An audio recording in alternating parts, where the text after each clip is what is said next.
চুরি করা কোনো মাল আনতে যায় না চোরাকারবারিরা। ছোট ছোট ছেলেদের লোভ দেখিয়ে চোরাই মাল আনতে পাঠায়। আর তা করতে গিয়েই সীমান্তে প্রাণ গেল এক বাংলাদেশি তরুণের। ভারতের অভ্যন্তরে বিএসএফের গুলিতে নিহত কুলাউড়ার তারামিয়ার বাড়িতে এখন চলছে শোকের মাতম। স্বজনদের আহাজারিতে ভারী হয়ে উঠেছে চারদিকের পরিবেশ। ৯ আগস্ট ভোরে মৌলভীবাজারের কুলাউড়া সীমান্তের কাছে ভারতের প্রায় ৫০০ গজ ভেতরে মাগুরুলি এলাকায় বিএসএফের গুলিতে নিহত হন ২০ বছর বয়সী বাংলাদেশি তরুণ তারা মিয়া। ৪৬ বিজিবির শ্রীমঙ্গল ব্যাটালিয়নের অধিনায়ক জানান, নিহত তারা মিয়ার বিরুদ্ধে চোরা চালানের মামলা রয়েছে। তবে স্বজন ও এলাকাবাসীর অভিযোগ, মূল চোরাকারবারিরা নিজেরা ঝুঁকি না নিয়ে দরিদ্র ও কম বয়সী তরুণদের নানা প্রলোভন ও হুমকি ধামকি দিয়ে ঝুঁকিপূর্ণ সীমান্তে পাঠায়। নিহত তারা মিয়ার বড় ভাই রাজু মিয়া এ ঘটনায় দায়ীদের বিচার এবং দ্রুত মরদেহ দেশে ফিরিয়ে আনার দাবি জানিয়েছেন। এই অঞ্চলের যারা বঙ্গাগির আছে, চোরাকারবারি আছে, তারা ওই যে ছোট আমি আর একজন মানুষ আনতাম চাইয়ার সামনে না হইলে না হয়। এমরুল করি অনেক একজন আছে, ওই যে আছে মাত্র ১৬ বছর বয়স, এইরকম বাচ্চা ইন্তরে নেয়। তারা তারা নিজে যায় না বর্ডারে, না গিয়া ছোট ছোট বাচ্চা নিয়ে এরারে ঠেকার লালচ দেখাইয়া এই তারারে এই অভদ্র খাম করাইয়া নিয়া দেখা যায়। ওই ২ দিন আরো ১ বছর ১.৫ বছর হয়েছে, ওই আমার লাগাগুলোর একটা বাচ্চা মাত্র ১৩ বছরের মারা গেছে। এই চাইয়ার যে এই বুঙ্গা যে জিনিসটা আছে, সুরাজ খারবারি যে জিনিসটা আছে, এটা বন্ধ হইতো। আমার চাওয়া হইলো ওটা, আমার ভাইয়ের বিষয় আমি চাই যে আমার ভাই তো মরে গেছে, আমি আর কেউ জোর করিয়া আনাও যাইতো না, খাইতামও না।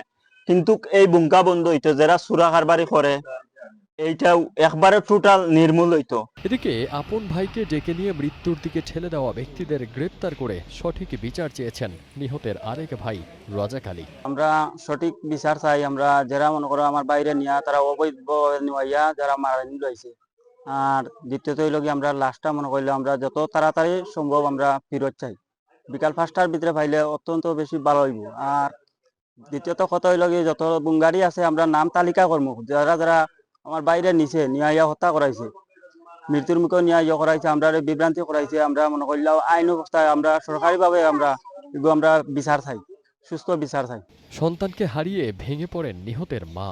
কান্না জড়িত কণ্ঠে তিনি বলেন, আমার ছেলেকে এসবের মধ্যে নিতে মানা করেছিলাম, কিন্তু তারা আমার ছেলেকে জোর করে নিয়ে গেছে।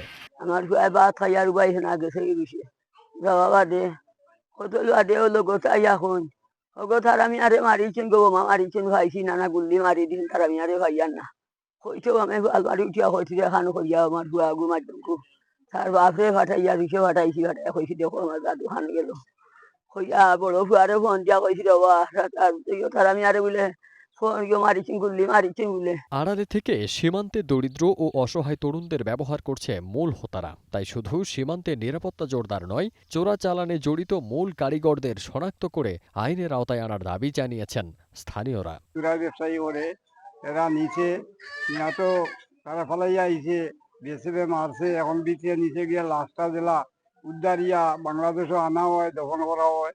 এই ব্যবস্থাটা হইল আমরা আর উচিত বিচার সরকারে জেলা করিয়া দেওয়া হয়, ও ব্যবস্থা যাওয়া যাইব। আর যারা চোরা চালানি আছে, এরা যে এই চোরা চালানি বাদ দিয়ে করি, এরারে পুরাদমে অ্যাকশন নেওয়ার দরকার আছে। জানি না বা তোমার তো ফুয়াগুলোকে বন্ধু তাকে সুমন করেই নাম, ওগুলোকে যায় মাঝে মাঝে আমি খবর পাই। তখন কইছেন তো ওগুলো নাম্বার দে, আমি নাম্বার দিছি, নাম্বার দেওয়া তাই ফোন দিছেন, দেওয়া পরে তান সুমনের মা ধরছেন, ধরা পরে তাই হয়েছেন যে সাফন নিষেধ দিলাম, আমার ফুয়ারে কইছে তোর ফুয়া আর ফোন দিয়া বেটারে নিত না, চুরা চালানো ইয়ে হইতো না, জড়িত হইতো না। আমরা লগে সবসময় চলাফেরা করতে লগে চলাফেরা করতাম। হঠাৎ করে রাত ৮টা উনি তার মালা দুর্ঘটনা ঘটছে। তখন আমরা ঘটনাস্থলে চলে যাই, গিয়া তার লাশ চাইলাম আনতাম, কিন্তু বিজিবি আনতে দিছে না আমরা। কিন্তু এটা আমরা সুস্থ বিচার চাই, আর তাড়াতাড়ি তার লাশটা যেন আমরা হাতে পৌঁছে।